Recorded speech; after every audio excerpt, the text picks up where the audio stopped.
Mummy आपने देखा, भाभी जो पीला वाला सूट पहन कर आई थी, उसकी गोटी का काम कितना सस्ता लग रहा था। मुझे तो लगता है शहर की सेल से उठाया होगा। अरे धीमे बोलना, सुन लेगी। पर बात तो तू 16 आने सच कह रही है।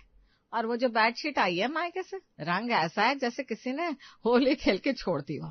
हमारे खानदान में तो ऐसी चीजें नौकरों को दी जाती है। और मम्मी आपने नोटिस किया, कल जब मौसी जी आई थी तो भाभी ने जो चाय बनाई थी उसमें अदरक इतना ज्यादा था कि मौसी को एसिडिटी हो गई। ऊपर से कह रही थी हमारे यहाँ तो कड़क चाय ही पीते हैं। अरे ये ससुराल है, ये ढाबा। यही तो संस्कार है आजकल की लड़कियों के। बोलने की तमीज नहीं है और सलीका तो छू कर भी नहीं निकला।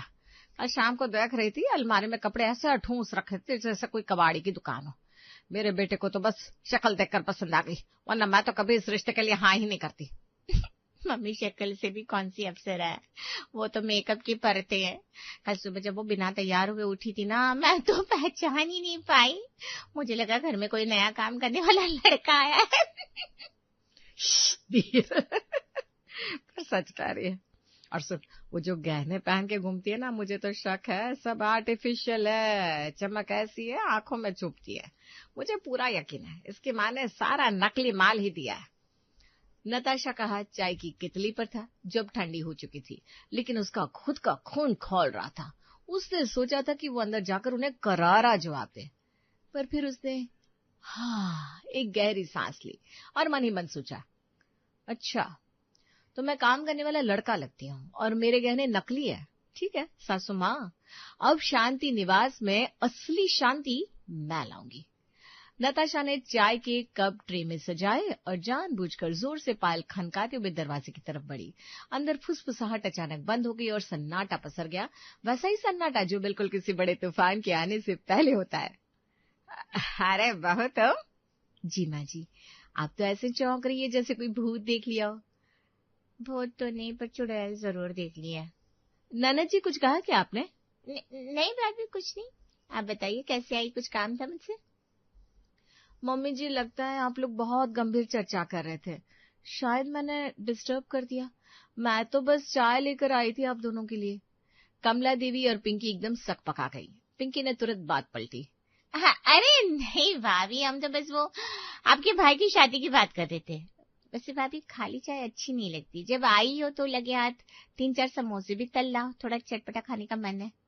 हाँ बहू, और समोसे जरा करारे बनाना, जैसे तेरे मायके में बनाते वैसे नहीं बनाना। ये सुनकर नताशा अंदर ही अंदर जल भून गई। हाँ तो गई मतलब बुराई भी मेरी करो और समोसे भी मुझसे ही तलवाओ। समोसे तो तलूंगी मम्मी जी, पर उसमें आलू नहीं, मिर्च भरकर। नताशा गुस्से से तमतमाती हुई वापस किचन में चली गई और समोसे बनाने की तैयारी करने लगी। उधर पिंकी और उसकी सास ने राहत की सांस ली। तू ना आगे पीछे देख कर बोला कर बेटा, अभी सुन लेती ना ये तो सीधा तेरे भाई से जाकर बताती। मम्मी मुझे क्या पता था भाभी आने वाली है।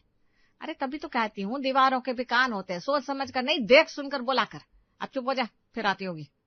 कुछ ही देर में नताशा ने समोसे बना लिए और उसमें अच्छी खासी मिर्च डाल रखी थी। वो समोसे नताशा अपनी सास और ननद के पास ले गई। पिंकी ने एक बाइट समोसे का काटा। वाह भाभी, नमक तीखा का सब बराबर। आपको पता है मुझे तीखे समोसे खाना बेहद पसंद है। आज तो मजा ही आ गया। नताशा की सास और ननद चाट चाट कर सब समोसे खाने लगी और ये देखकर नताशा का गुस्सा और बढ़ गया। वो गुस्से से भरी अपने कमरे में पहुंच गई, जहां सोफे पर बैठा उसका पति चुपचाप काम कर रहा था। सुबह से शाम तक नौकरानियों की तरह काम करो, उसके बाद भी सास ननद छिप छिप कर मेरी और मेरे मायके वालों की बुराई करें। बस यही रह गया है मेरा जीवन कि इन सब की सुनो फिर सबको समोसा भी तल के दो। राहुल ने नताशा को देखा और उसके गुस्से को भी, पर उसकी बातों पर कोई रिएक्ट नहीं किया। राहुल के एक्सप्रेशन ऐसे थे जैसे उसे कुछ सुनाई ना हो। सुन रहे हो मैं क्या कह रही हूँ, या लैपटॉप में ही गुस्से रहोगे? तुम्हारी माँ और बहन बाहर बैठकर मेरे मायके वालों की धज्जियां उड़ा रही थी और तुम चाहते हो मैं उनकी सेवा करूं? तुम उन्हें कुछ कहते क्यों नहीं? नताशा प्लीज, दिन भर काम के बाद मैं ये ड्रामा नहीं सुनना चाहता। मम्मी की आदत है, बोल दिया होगा कुछ, तुम इतना दिल पर क्यों लेती हो? ड्रामा? तुम्हें ये ड्रामा लग रहा है? अपनी माँ की कड़वी बातें तुम्हें भजन लगती होंगी। मैं सुबह से मशीन की तरह लगी रहती हूँ और बदले में मुझे क्या मिलता है? पीठ पीछे बुराई। देखो, खिलाया पिलाया तुमने है तो एहसान भी मत जताओ। और जहां तक बुराई की बात है, तुम भी तो अभी यहाँ खड़े होकर उनकी बुराई कर रही हो, फर्क क्या है? अरे बस करो, मुझे सोने दो। फर्क ये है कि मैं सच बोल रही हूँ। खैर तुमसे बात करना ही बेकार है। आज के बाद मुझसे उम्मीद मत रखना कि मैं इस घर को अपना समझूंगी। अरे भाई मेरा वो मतलब नहीं था, मैं बस ये कह रहा था कि तुम सुनती क्यों उनकी बातें। सुनो ही मत, बुरा नहीं लगेगा। हो तो तुम कहना चाहते हो मैं कान लगाती हूँ। नताशा गुस्से में बत्तियां बुझाकर बेड के कोने में मुंह फेर कर सो गई। उसकी आंखों में गुस्सा और नाराजगी साफ झलक रही थी। अगले दिन सुबह के 8 बज चुके थे, लेकिन नताशा कमरे से बाहर नहीं निकली। वो जानबूझकर लेटी रही। नीचे रसोई में पिंकी ने नाश्ता तैयार कर लिया था। मम्मी आइए नाश्ता कर लीजिए, आज मैंने पोहा और चाय बना दी है। अरे वाह पिंकी, आज सूरज कहाँ से निकला है? और तेरी भाभी अभी तक उठी नहीं क्या? कहाँ मम्मी, महारानी अभी तक सो रही है। कल रात शायद भाई से लड़ाई हुई है ना तब मौन व्रत और नींद का नाटक चल रहा है यह सब नखरे है इसके, जब देखो तब मुंह फुलाकर बैठ जाती है। सोचती होगी उसके बिना काम रुक जाएगा, पर उसे क्या पता कि मेरी बेटी भी किसी से कम नहीं है। वही तो मम्मी, देखो कैसे तेवर दिखा रही है। ये सब बस घर में अपनी हुकूमत चलाने के तरीके हैं। खैर तू छोड़, हमें क्या करना, जा कॉलेज जा बेटा।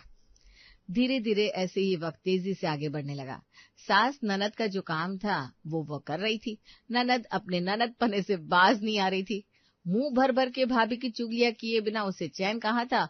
और दूसरी तरफ थी नई नई भाभी बनी नताशा, जिसे समझ में नहीं आ रहा था आखिर उसकी ननद को उससे दिक्कत क्या है। एक दिन, अरे बहू सुनते हो क्या? हाँ मम्मी जी बताइए क्या बात है? अरे कमरे में ही घुसी रहोगी क्या? देखो तुम्हारे मायके से तुम्हारे भाई आए हैं शादी का कार्ड लेकर। इतना सुनते ही नताशा दौड़ी दौड़ी नीचे आई, क्योंकि उसके छोटे भाई की शादी थी और वो कार्ड लेकर आया था। दीदी, आंटी जी ये शादी का कार्ड है, मम्मी ने कहा है आप सबको आना है। हाँ बेटा क्यों नहीं, हम सब आएंगे तुम्हारी शादी में। ठीक है दीदी। आंटी जी पाए लागू, अब चलता हूँ, और जगह भी कार्ड देना है। अरे शिवम, खाना तो खाते जा। दीदी खा के आया हूँ, अब तो शादी में साथ में ही खाएंगे। शिवम चला गया। करीब 10 दिन बाद नताशा के भाई शिवम की शादी का दिन भी आ गया। पूरा घर खुशियों से सराबोर था।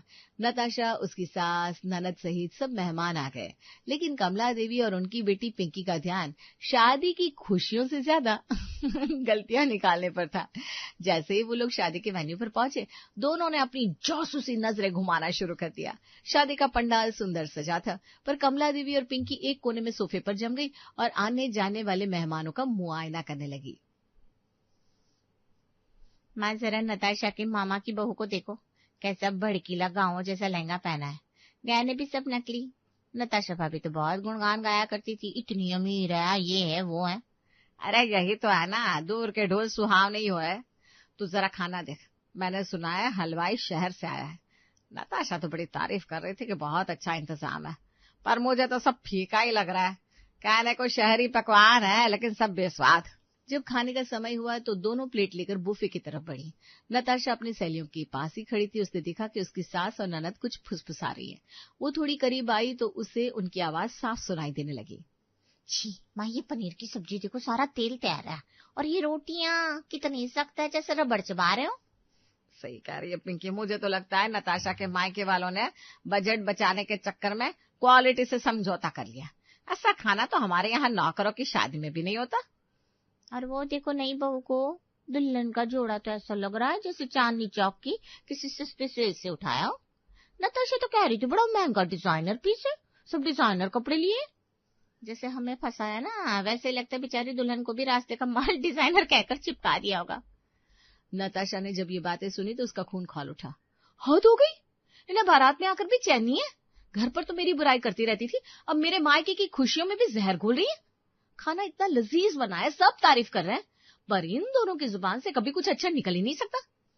नताशा उनके पास गई और चेहरे पर एक नकली मुस्कान लाकर बोली, अरे मम्मी जी, पिंकी, आप लोग यहाँ अकेले क्यों खड़ी है? सब लोग तो कह रहे हैं कि पनीर और गुलाब जामुन लाजवाब बने, आप भी ट्राई करिए ना। अरे हाँ हाँ बहू ठीक है, अब तुम्हारे मायके का फंक्शन है तो हम थोड़ा बुरा कहेंगे, बस वो नमक थोड़ा, खैर छोड़ो। हाँ भाभी, हम तो बस ये कह रही थी, आपकी पार्टी में सबका ड्रेसिंग सेंस थोड़ा अजीब नहीं है?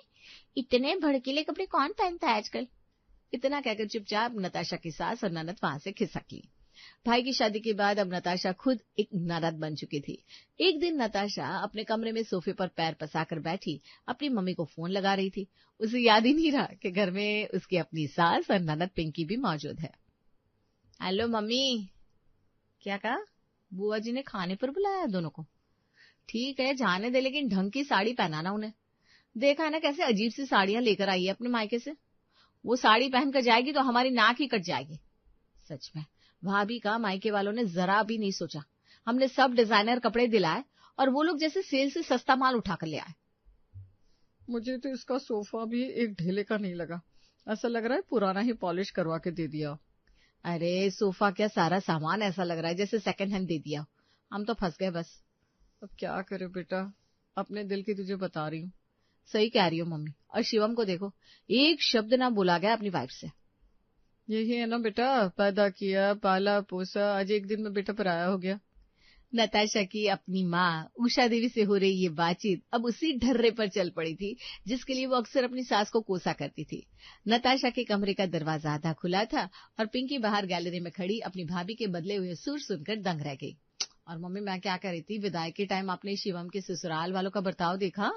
ऊपर से तो बड़े संस्कारी बन रहे थे, और विदाई के वक्त जो शगुन दिया, मुझे तो अपने ससुराल में बताने में भी शर्म आ रही है।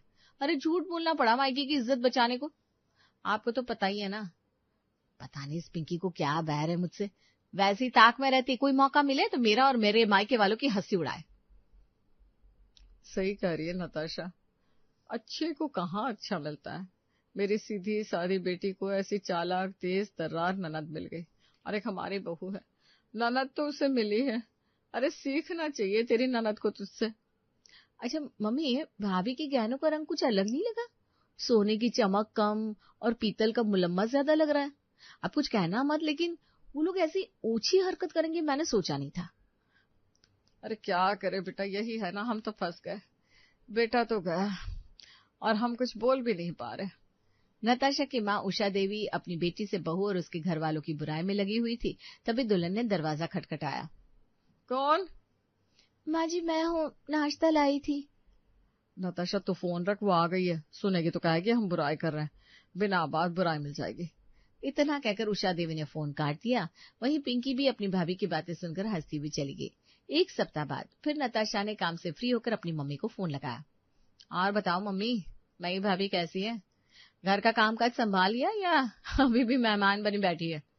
अरे नताशा क्या बताऊं बेटा, किस्मत ही खराब निकली। बहू को तो खाना बनाना आता ही नहीं। कल उसने कढ़ी बनाई थी, ऐसी बेस्वाद कि दो निवाले भी गले से नीचे ना उतरे।